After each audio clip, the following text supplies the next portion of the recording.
El día de hoy la intención es platicar sobre, este masterclass tiene que ver con la perspectiva del mercado de rentas, qué ha pasado, qué está cambiando, qué seguirá cambiando, qué no va a cambiar, etcétera. Y la pregunta que tratamos de resolver es cómo adaptarse a un mercado cambiante.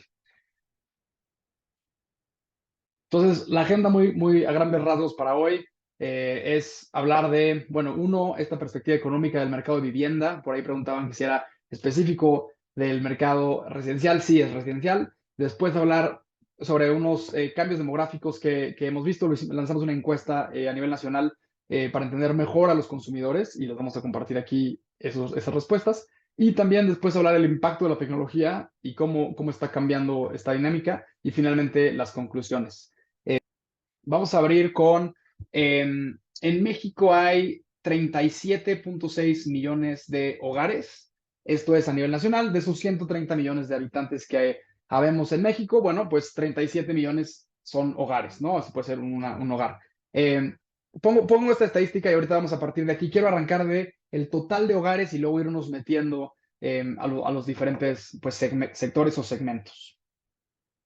Si alguien tiene alguna pregunta, con mucho gusto la puede ir haciendo y la vamos a tratar de responder en tiempo real conforme avancemos en la presentación.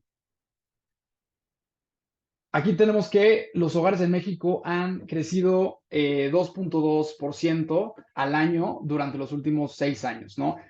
Toda esta información viene de las encuestas de los censos del INEGI. En este caso, la encuesta nacional de viviendas está actualizada al 2022 y muestra cómo en el 2016 había 33 millones de viviendas y esto sigue continuamente creciendo. Entonces, del 2016 al 2022, digamos que hay un 14% de crecimiento, lo cual equivale a que todos los años esté creciendo 2.2%, ¿no? Y siga de manera compuesta, ¿no? Entonces, esto es, digo, a nivel demográfico, pues es un empuje que continúa, ¿no? Aunque digamos que no pase nada a nivel macro, bueno, la población, los hogares siguen creciendo en México. Sin embargo, aquí tenemos la alternativa, la composición familiar ha cambiado significativamente. Y aquí antes preguntaban, bueno, ¿qué cosas van a seguir siendo iguales? Pues el crecimiento demográfico. En México tenemos ahora sí que una pirámide poblacional que seguirá creciendo, es muy sana. Sin embargo, si vemos la composición familiar, esta sí ha cambiado. ¿Qué estamos viendo en esta gráfica? Estamos viendo el promedio de ocupantes por hogar. Entonces tenemos desde 1995, ¿no? Hace pues ya 30 años, prácticamente 29 años. ¿Cómo era? Había 4.7 integrantes por hogar, ¿no? Entonces, si recorremos esto a 25 años después, ahora bajó a 3.6. ¿Qué quiere decir? 3.6, bueno, puede ser que sean, si es una pareja, dos papás, pues entonces solamente hay menos de un hijo, ¿no?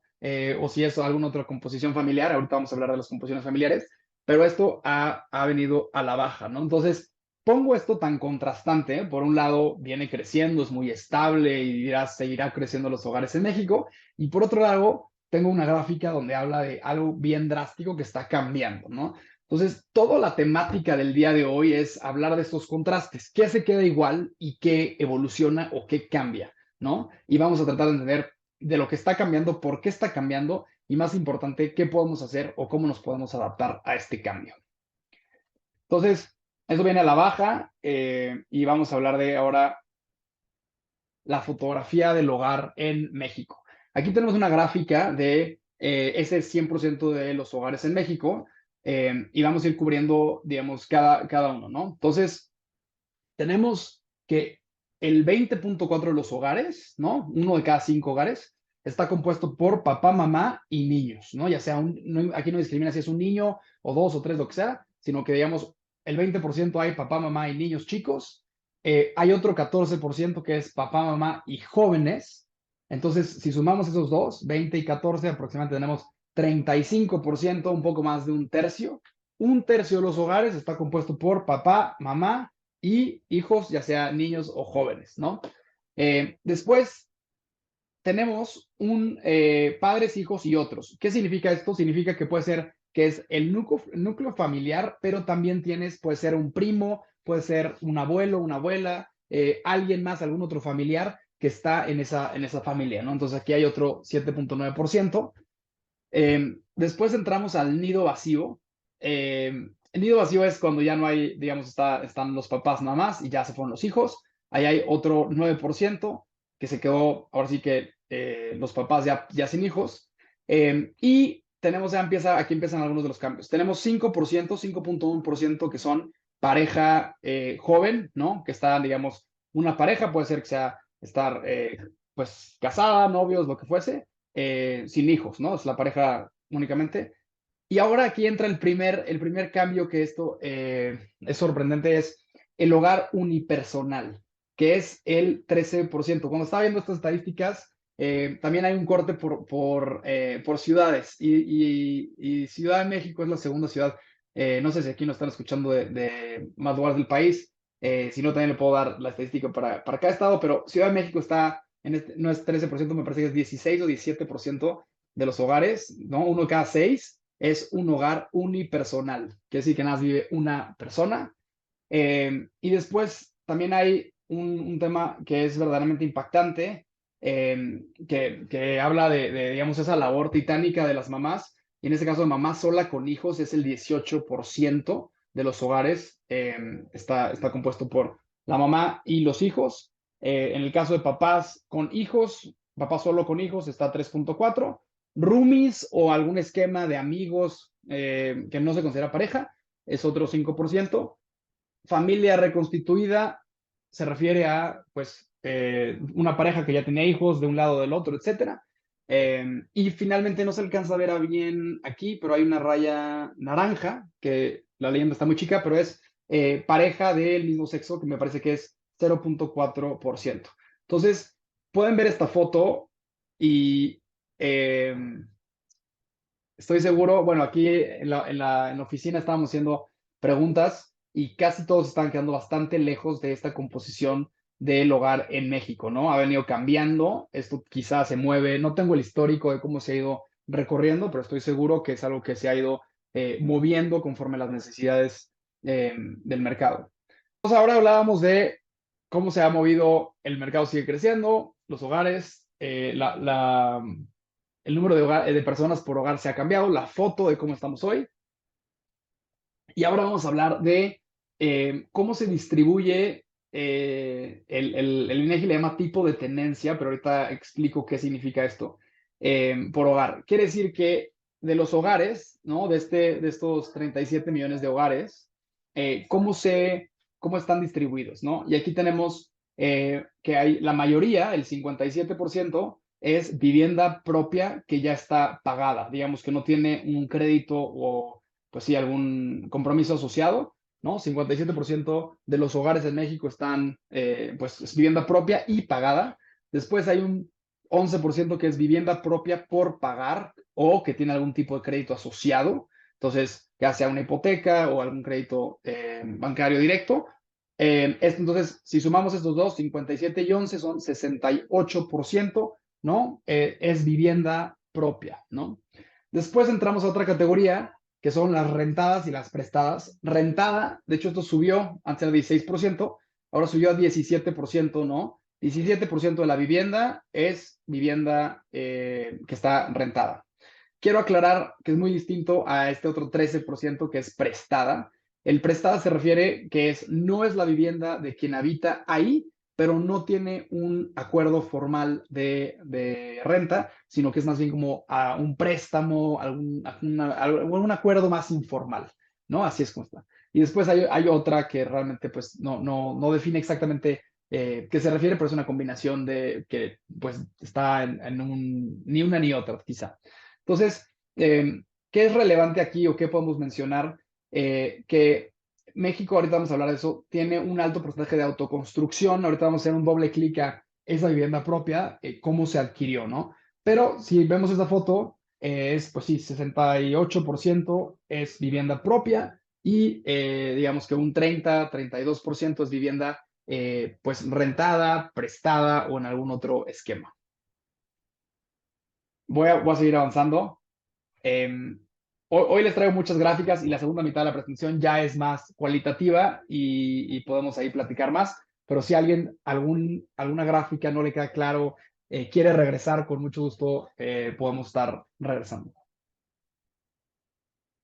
Entonces, vamos a ver muy rápido, aunque el enfoque de hoy van a ser las rentas, pero quería empezar por cubrir la compraventa. Entonces, hay esos 24 millones de hogares propios que corresponden más o menos a este número que les daba entre hogares propios pagados y por pagar, 24 millones de hogares propios. Y el 36% de la vivienda propia se compró. ¿Por qué? Dices, bueno, Santiago, pero ¿cómo que se compró? ¿Qué le pasó al demás? Pues tenemos un fuerte porcentaje que es autoconstrucción, ¿no? Esto quiere decir cuando alguien tiene un terreno y empieza a construir su casa, muchos lo van haciendo por etapas, a veces lo hacen de jalón, etcétera, pero el 57% de la vivienda en México se hizo por autoconstrucción y después hay dos categorías, que es la compra de vivienda nueva, que es el 21%, y la compra de vivienda usada, que es otro 15%. Entonces, digamos que de aquí, si me regreso, de esos 24 millones de hogares, aproximadamente 35-36%, más de una tercera parte, se compró, ¿no? Entonces, digamos que si lo ves así, tienes aquí más o menos entre pues casi 9 millones de viviendas que se adquirieron, pues ahora sí que en una transacción inmobiliaria. Y finalmente está un 7% que se obtuvo de otra manera, puede ser algún tipo de donación, algún tipo de pues préstamo, etcétera, ¿no? Ok, entonces aquí hablamos de, pues, a grandes rasgos de esta vivienda. Ahora vamos a cambiar, vamos a hacer cambio de carril y nos vamos a ir a las rentas. Entonces, el mercado de rentas, hablamos de este 17%, equivale a 6.4 millones de propiedades en renta. Esto quiere decir que cada año, digamos, que están en cualquier momento esos más de 6 millones de viviendas que están siendo rentadas. Eh, Hicieron esta pregunta, que es, bueno, esos 6.4 millones, ¿qué razón dan para seguir rentando? Perdonen aquí la letra que se hizo muy chiquita, pero se los puedo leer. Aproximadamente la mitad de la gente que renta porque no tiene acceso o no tiene recursos suficientes para adquirir una vivienda. No, eso fue la respuesta que le dan cuando, ¿qué razón das para seguir rentando? Pues no tiene acceso o recursos, acceso a un crédito. Después lo interesante aquí es, ok, la mitad no tiene acceso, pero ¿qué pasa con la otra mitad? Y aquí una parte importante, 22% reportó que el motivo de renta es por un tema de flexibilidad, ¿no? No estar atado a un lugar, no estar atado a un esquema, no estar atado. 22% reporta que renta para tener flexibilidad en su esquema de hogar. Después hay otro 10%, 9.7%, que reporta que financieramente dice, ¿sabes qué? La mensualidad es menor que una hipoteca, ¿no? No me alcanza o no quiero, mejor estoy con una mensualidad que una hipoteca, etcétera. Este esquema no me conviene en un entorno quizá como el que tenemos hoy de tasas tan altas, ¿no? Ahí también, esto lo puse en azul, hay un 5.4% que no le interesa comprar, ¿no? Dice, yo estoy bien así, no me interesa, ¿no? Otro 3% que dice, yo prefiero invertir en otra cosa. Más adelante tendremos un masterclass con mi socio Diego, bueno, él tiene un background, un pasado en inversión de real estate y él les podrá platicar más sobre qué tan buena inversión a los ojos, digamos, del inversionista, del que compra, son los bienes raíces y sobre todo cómo se ha movido esto en el tiempo, ¿no? Muchas veces preguntan, es que comprar hace quizá muchos años, un par de años era pues algo muy obvio, ¿no? Decías, bueno, compra y esto va a seguir subiendo para siempre y etcétera. Y aquí estamos empezando a ver ciertos cambios en estos ciclos donde quizá la plusvalía no crece tan rápido o hay otros activos de inversión, etcétera, ¿no? Lo podemos ver con las rentas que quizá, pues, Ciudad de México tiene uno de los mercados más deprimidos en si tú compras una propiedad y la pones en renta, digamos que el retorno sobre tu activo con la renta va a ser menor al 4%, si te va muy bien, tal vez se acerca al 5%, y a veces abajo de ese 4%. Entonces, aquí prefiero invertir en otra cosa. Y finalmente hay otro 8% que define la razón como otra, ¿no? Pero quizá aquí el mensaje que transmitiría es que aunque hay un 50% que reporta que eres por un tema de acceso, ¿no? Hay otra mitad que reporta que es ya por un tema de preferencia, por un tema de, ¿sabes qué? Prefiero pagar esto que una hipoteca, no me interesa, quiero invertir en otra cosa. Vamos avanzando. Ok, ahora hablábamos de las rentas, ¿no? quizá este número lo han visto algunos que han ido a los desayunos que tenemos en Morada 1. 54%, también chequé este número, antes era 53, ahora subió 54.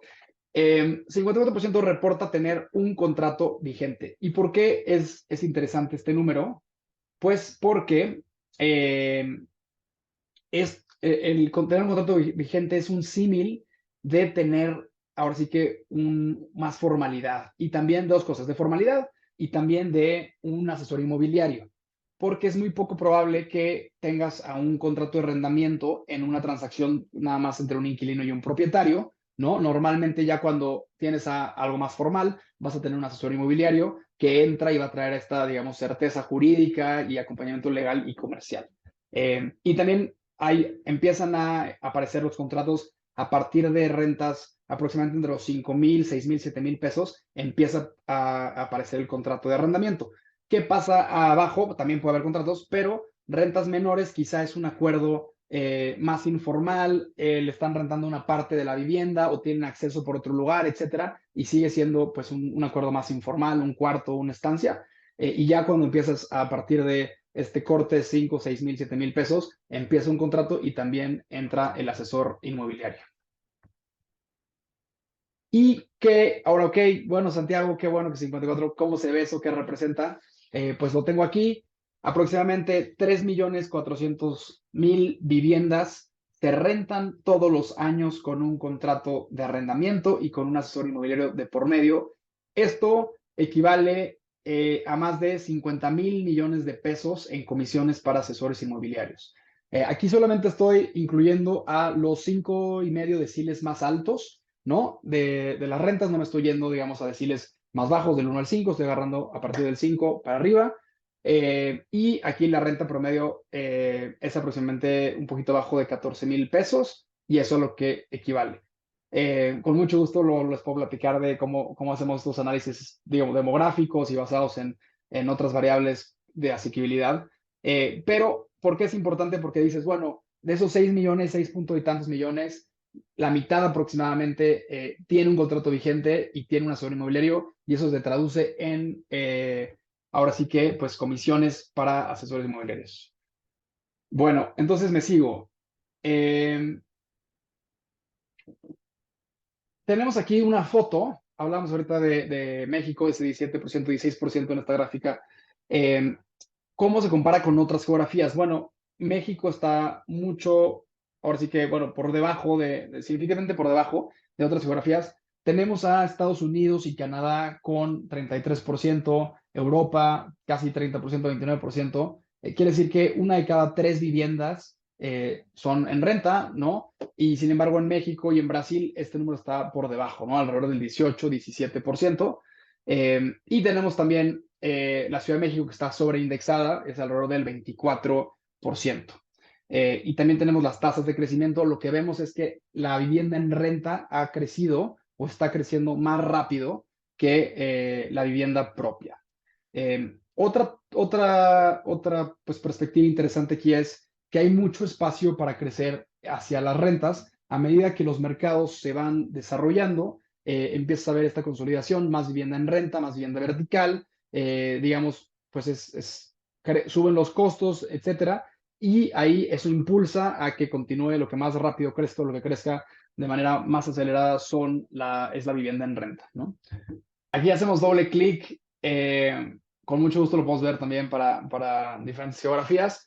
Ahorita tenemos más un enfoque en la Ciudad de México, hicimos este más específico, pero lo tenemos por alcaldía. Y en varias alcaldías, 4 de cada 10 viviendas se rentan. Entonces, estos números están inclusive por arriba de estos números que veíamos de Europa, de Estados Unidos, ¿no? Para las alcaldías de Benito Juárez, Miguel Hidalgo, Cuauhtémoc, estamos casi en ese 40% de vivienda en renta, ¿no? Y última gráfica, después ya no los voy a clavar con tanto gráfica y estadística. Tenemos también cómo se ven de los hogares que pagan renta, cómo se ve esto por demográfico, ¿no? Según sexo y edad del jefe o jefa del hogar. Entonces, si tomamos, por ejemplo, menores a 30 años, hogares donde los jefes del hogar son de menores de 30 años, en el caso, por ejemplo, de Ciudad de México, el 80%, 79% vas a encontrar que son mujeres, ¿no? 60% es a nivel, perdón, a Ciudad de México, hombres, y a nivel nacional 45%. Entonces, aquí puedes decir, bueno, si tú tomas entre 45 y 35, perdón, puedes tomar cualquier persona que tenga menos de 30 años, pues vas a encontrar uno de cada dos está rentando, ¿no? Y esto demográfico se va recorriendo, ¿no? Entonces lo puedes ver, digamos, de 30 a 40, cómo se ve, y más o menos en la Ciudad de México, pues sigue siendo muy alto, 45% de los hogares va a estar rentado en este demográfico de 30 a 40, ¿no? Y ya si te vas a 40, 50 empieza a crecer, pero se mantiene en ese 28%, ¿no? Y ya, digamos, a partir de 50, quizá ya baja a entre 16 y 20 o 18%, se acerca más al promedio nacional. Pero bueno, todo esto para decir que pues hay una fuerte pues llegada o digamos un demográfico muy fuerte desde 30, 40, inclusive a 50, donde hay 40, 50%, perdón, 40, 20 y 30% que va a estar rentando, ¿no? Ahora vamos a hablar de cambios demográficos. ¿Qué hemos visto que está cambiando en este mercado de específicamente rentas?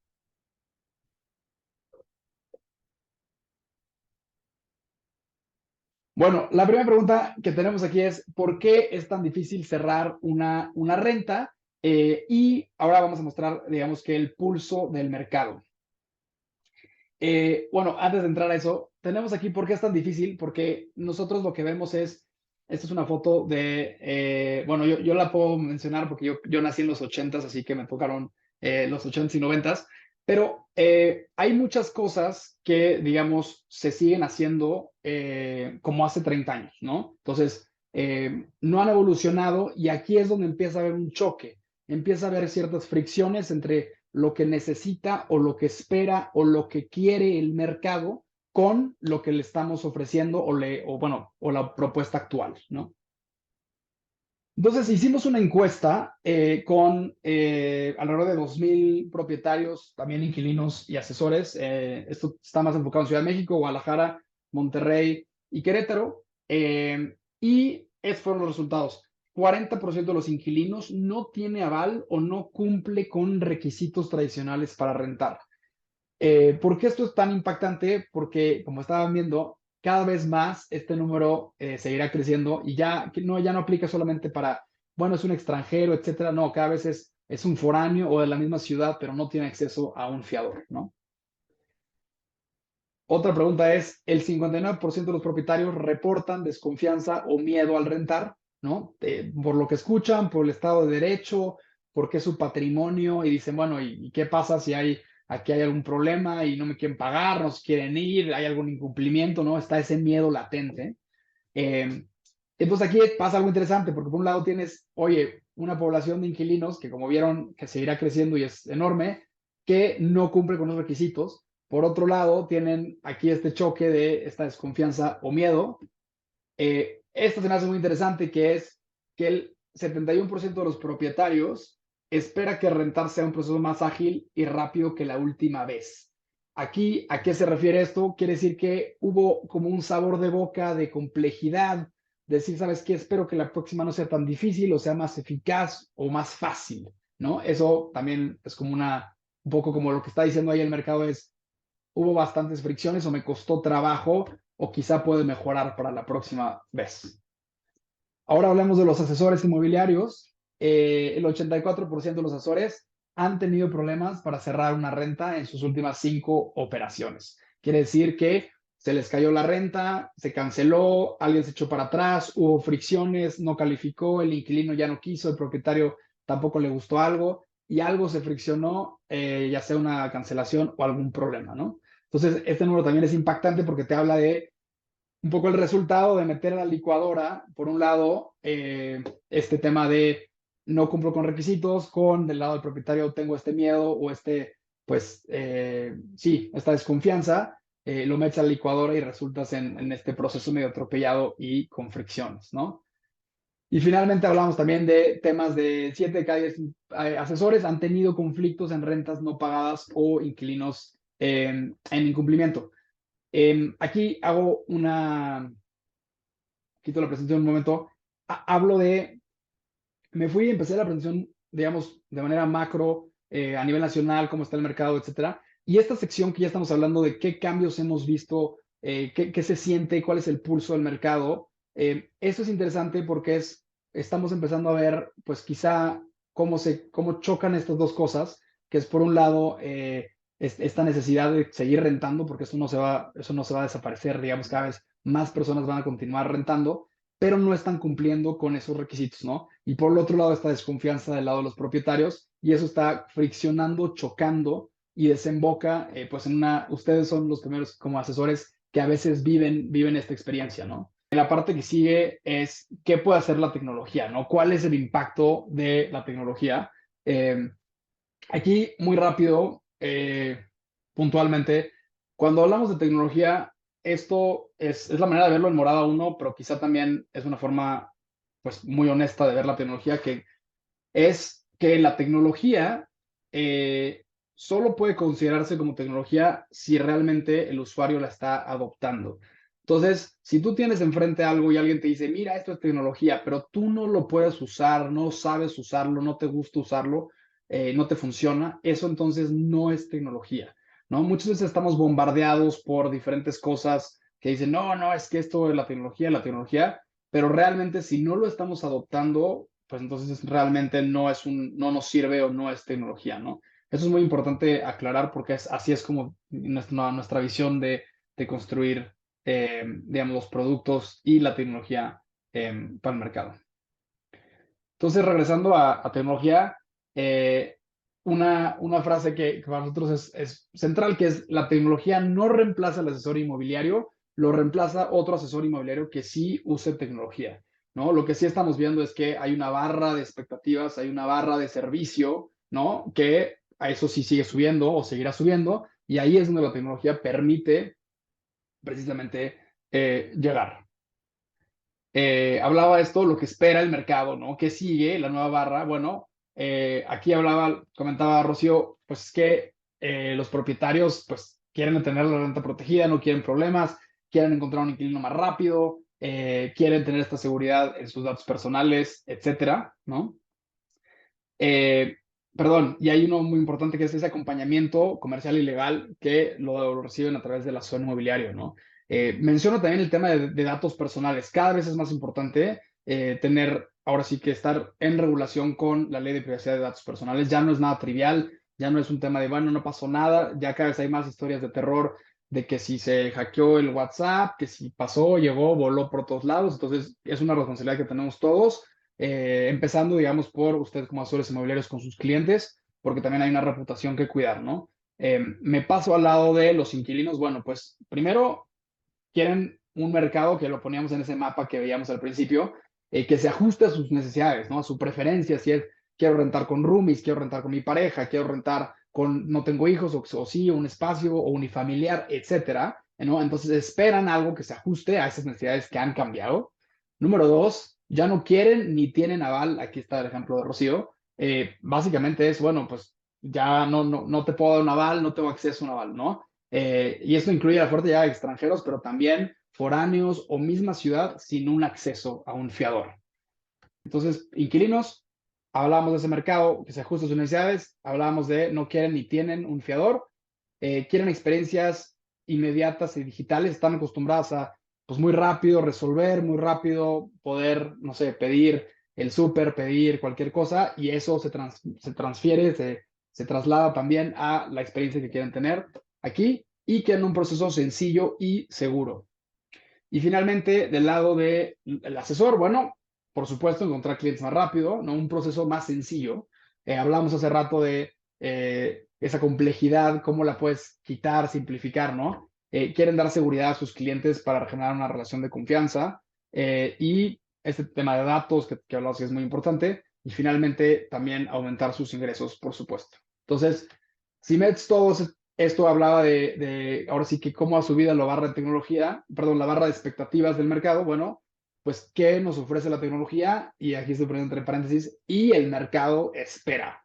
Entonces, aquí es, bueno, la tecnología te ofrece que puedas tener acceso, o sea, rentarle a extranjeros o foráneos sin aval o misma ciudad sin aval, como comentaba Rocío. Te da mucha más agilidad, velocidad, Ya no es un tema, oye, quieres firmar de un día para otro o acelerarlo o simplemente que el cuello de botella sean las partes y se mueva tan rápido como se muevan ellos. Eso se puede. El tema de la firma electrónica en verdad ha venido a cambiar la forma en que se opera. Solo como un dato, nosotros tenemos pues miles de operaciones cada mes y el 65% aproximadamente de nuestras operaciones, 60 y depende cada mes, pero aproximadamente 2/3 son con firma electrónica y en verdad esto agiliza muchísimo. Muchas veces el propietario vive fuera o los inquilinos pueden un día o un horario o el obligado solidario o si hay copropietario, etcétera. Entonces esto da muchísima agilidad a que las partes puedan firmar incluso de manera síncrona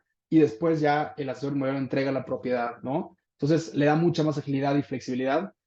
También hay un tema enorme que comentaba de protección de datos, ¿no? Y la relevancia que tiene esto y que seguirá teniendo y cada vez será mayor.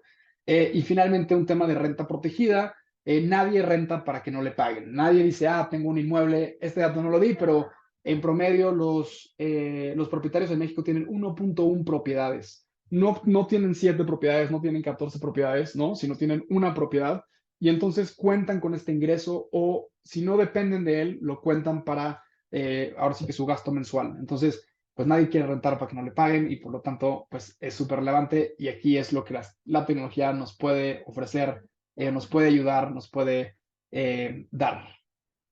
¿Qué puede hacer la tecnología por ti? Pues básicamente cerrar esa brecha entre la barra de expectativas y de cambios en el mercado y pues lo que puedes ofrecer tú como asesor inmobiliario, ¿no? Eh, Por último, la parte de conclusiones, para tratar de mantener ahora sí que este masterclass en 1 hora. Y gracias a todos que vemos que la mayoría sigue aquí. Es una lámina nada más, entonces ¿qué conclusiones? Bueno, la primera es muy importante entender el mercado y el punto de partida actual, ¿no? Tener claridad de decir, bueno, ¿dónde estamos parados hoy? ¿No? Y esa foto, digamos, ¿no? Eh, ¿Por qué es importante? Porque te ayuda a, pues, quitarte un poco esos prejuicios de oye, es que así se hacía antes, oye, es que yo estoy acostumbrado a hacerlo de esta forma, o yo lo llevo haciendo así mucho tiempo. Lo mejor es conocer esa foto actual de cómo están las cosas. La segunda es, el mercado seguirá cambiando, ¿no? Seguirá cambiando como veían ahí en esos 25 años que ha pasado de 4.7 personas por hogar a 3.6, que se ve muy acelerado. El tema de preferencias, ¿no? Cómo ha crecido el hogar unifamiliar, cómo ha crecido las diferentes necesidades de diferentes hogares o formas de vivienda. Y también un tema de alcance y asequibilidad. Por ahí preguntaban el tema de, bueno, sí, ¿qué pasa con, va a seguir subiendo, va a bajar, etcétera? Pues tendrá que ver con las tasas de pues, crédito hipotecario, también el acceso, un poco de oferta y demanda. Entonces, eso seguirá pues en movimiento, ¿no? Un punto crítico que tenemos aquí, lo tocamos, que es la tecnología no reemplaza el asesor inmobiliario. Lo que sí se va a mover es esa barra de expectativas, esa barra de lo que la gente espera o ve en otros lugares, en otros, digamos, rubros, en otras áreas de su vida. Eso se va a transferir al mercado y por eso es tan importante poder utilizar la tecnología para, como lo decía, cerrar esa brecha. Y finalmente, bueno, hacer esa pregunta, ¿no? ¿Qué puede hacer la tecnología por ti? Lo decía de manera muy llana y clara, si no lo pueden usar, si no les sirve, si no lo pueden adoptar, no es tecnología, sino más bien háganse esa pregunta, ¿qué puede hacer la tecnología por ustedes? Bueno, finalmente, perdón, última lámina. eh, Aquí tenemos de esto, si a alguien le interesa acercarse a Morada Uno. Como decía, somos una empresa que tenemos varios productos, desde protecciones de renta, también tenemos investigaciones, que eso se hace a nivel nacional, investigación y contratos, firma electrónica, asesoría legales, etcétera. Lo estamos poniendo, digamos, al alcance de todos, así que con mucho gusto. Y tenemos algunos productos también para transacciones de compra-venta, como algunos que hacen ya un análisis de transferibilidad del inmueble, si se puede vender y un poquito hacia dónde se tendría que mover para poder regularizarse. Entonces, finalmente cerrar, nos encanta que nos den retroalimentación, que nos digan qué más podemos hacer, qué problemas tienen, qué les gustaría que resolviéramos y bueno, pues con eso lo dejamos aquí. Acérquense, Morada Uno lo puedes encontrar en redes. También si nos dejan comentarios, los que ya nos usaron, nos encantan los comentarios buenos, malos, si dejan también nos sirven para seguir mejorando.